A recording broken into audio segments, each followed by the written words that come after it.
दोस्तों, क्या आप जानते हैं कि सन 1988 में एक भविष्यवाणी की गई थी एक किताब में, जिसका नाम था 88 reasons why the rapture could be in 1988। और इस किताब में भविष्यवाणी की गई थी कि यीशु मसीह सन 1988 में वापस आ रहे हैं, और वहाँ पर 88 रीजन्स भी बताए गए थे कि यीशु 1988 में ही वापस क्यों आ रहे हैं अपने लोगों को ले जाने के लिए। दोस्तों, इससे पहले मैं आपको इस भविष्यवाणी की डिटेल्स शेयर करूं, मैं आपको याद दिलाना चाहूँगा कि इस वीडियो सीरीज के पार्ट 1 और पार्ट 2 में हमने और भी ऐसी भविष्यवाणियों के बारे में चर्चा की हैं जिन्होंने यीशु मसीह के आगमन के बारे में भविष्यवाणी की थी। आप उन वीडियोस को भी ज़रूर देखें। चलिए अब हम इस 1988 की भविष्यवाणी पर बात करते हैं।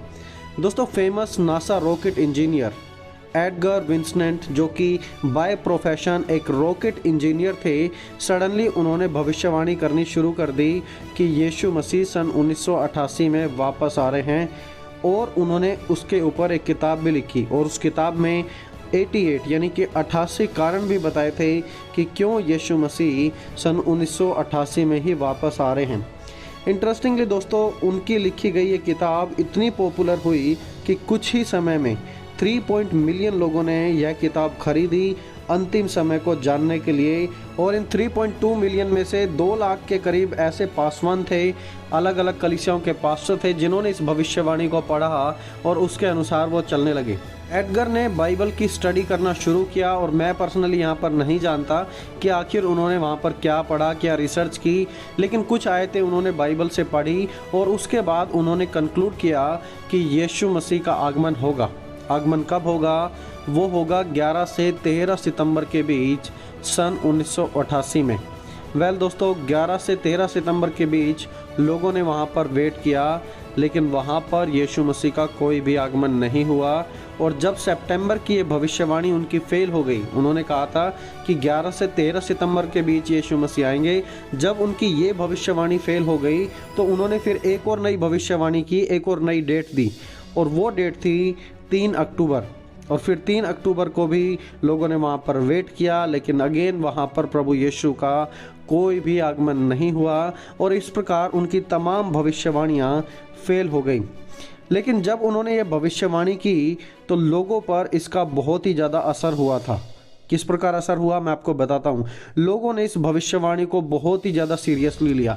लोगों ने सुना कि यीशु मसीह जब आ रहे हैं 1988 में, तो लोग बहुत ही ज़्यादा गंभीर हो गए। उन्होंने गंभीरता के साथ परमेश्वर के साथ रिश्ता बनाना शुरू कर दिया। दोस्तों, दूसरी बात, चर्च में लोगों की अटेंडेंस बहुत ही ज़्यादा बढ़ गई। जो सालों साल कभी चर्च नहीं जाते थे, या फिर साल में सिर्फ 1 या 2 बार ही चर्च जाते थे, वो अब रेगुलरली चर्च जाने लगे, क्योंकि उन्हें लगा कि अब यीशु मसीह इसी साल आने वाले हैं और पूरी दुनिया का अंत हो जाएगा। इसलिए क्या बूढ़े क्या जवान, हर कोई कलीसिया में आने लगा, और चर्च में अटेंडेंस फुल रहती थी। लोगों की भरमार हो गई थी वहाँ पर, इतने विश्वासी, इतने लोग वहाँ पर आने लगे। और वहाँ पर जितने भी लोग आ रहे थे वो सब डर की वजह से आ रहे थे, क्योंकि उन्हें डर था कि कहीं हम पीछे ना रह जाएं। इसलिए बहुत सारे लोग चर्च में आने लगे, चर्च की अटेंडेंस बढ़ गई। तीसरी बात, लोगों ने अपनी नौकरियां छोड़ दी और सिर्फ आत्मिक ज़िंदगी पर फोकस करना शुरू कर दिया। अब क्योंकि एडगर की भविष्यवाणी में बताया गया था कि यीशु का आगमन इसी साल 1988 में होने वाला है, तो लोगों ने तैयारी शुरू कर दी। जो काम वो कर रहे थे, उन्होंने अपने काम को छोड़ दिया, अपनी तमाम चीज़ों को पीछे छोड़कर वो सिर्फ आत्मिक ज़िंदगी के बारे में लग गए। लोगों ने फास्टिंग करना शुरू कर दिया, प्रेयर करना शुरू कर दिया, क्योंकि उन्हें लगता था कि अब अंत आ रहा है और हम अपने अंतिम समय के लिए प्रिपरेशन करेंगे और स्पिरिचुअली मजबूत बने रहेंगे, तभी परमेश्वर हमें वापस लेकर जाएंगे। दोस्तों, चौथी बात, कुछ एक्सपर्ट्स का दावा था कि इस किताब को पढ़ने के बाद 1 लाख के करीब नए लोग प्रभु यीशु मसीह के विश्वास में आ गए। लोगों ने पढ़ा तो उन्हें लगा कि हाँ, बिल्कुल दुनिया का अंत होने वाला है, और नए 1 लाख लोगों ने अपनी ज़िंदगी प्रभु यीशु मसीह को दी। लेकिन दोस्तों, प्रॉब्लम तब बड़ी बन गई जब 1988 में यीशु मसीह का वहाँ पर कोई भी आगमन नहीं हुआ। ये जो 1 लाख लोग कह रहे थे कि अब वो मसीह बन गए हैं, मसीह विश्वास में आगे हैं, आप जानते हैं कि क्या हुआ? वो सब के सब पीछे हट गए, और एडगर को एक झूठा भविष्यवक्ता, एक झूठा व्यक्ति कहने लगे, क्योंकि एडगर की भविष्यवाणी में क्लियरली बताया गया था कि यीशु का आगमन 1988 में होने वाला है, और वहाँ पर कोई भी आगमन नहीं हुआ। तो ये जितने लोग, ये 1 लाख नए लोग जो मसीह विश्वास में आए थे, ये तुरंत पीछे हट गए। तो इससे हमें क्या पता लगता है कि वो कभी भी जेन्युइनली उन्होंने मसीह को जाना ही नहीं था। फिर वो लोग जिन्होंने अपनी नौकरियां छोड़ दी थी, अब उन्होंने प्रॉब्लम करनी शुरू कर दी। वो एडगर को कोसने लगे, वो भी उसे झूठा भविष्यवक्ता, एक झूठा इंसान कहने लगे। उन्होंने कहा कि हमने तुम्हारी वजह से अपनी नौकरी छोड़ दी और अब कोई भी आगमन नहीं हुआ, तुम एक झूठे भविष्यवक्ता हो।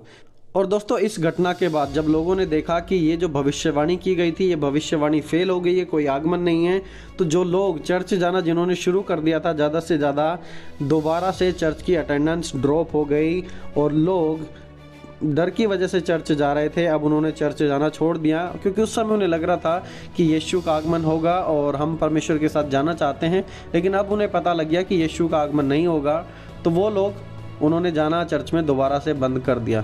तो वहाँ पर एक सिग्निफिकेंट ड्रॉप देखी गई चर्च की अटेंडेंस में।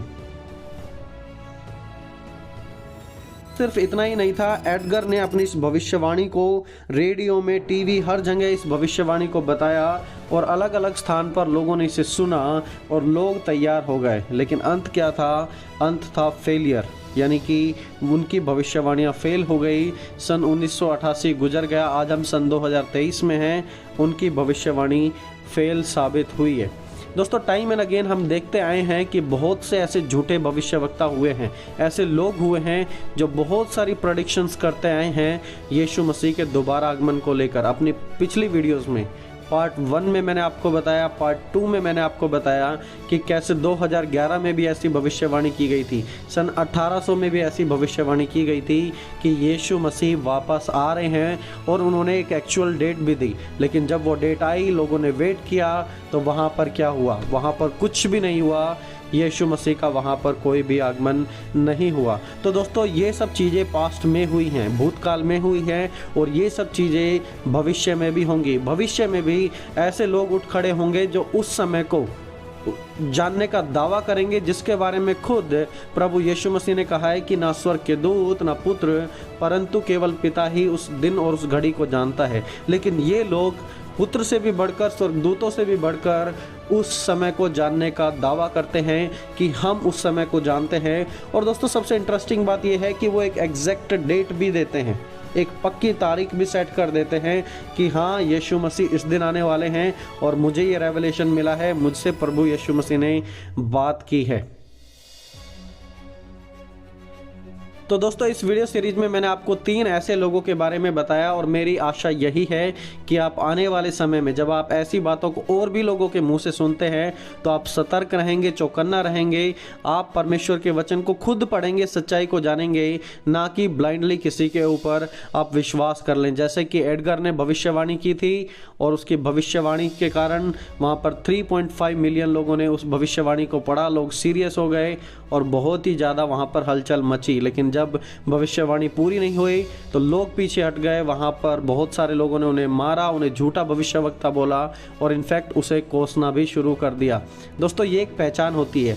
बाइबल में भी परमेश्वर का वचन कहता है हम एक भविष्यवाणी को कैसे परख सकते हैं, जब यदि वो भविष्यवाणी जिस प्रकार वो की गई थी उस प्रकार पूरी हो जाए तो हम जान सकते हैं कि हाँ, ये भविष्यवाणी सचमुच परमेश्वर की ओर से की गई थी।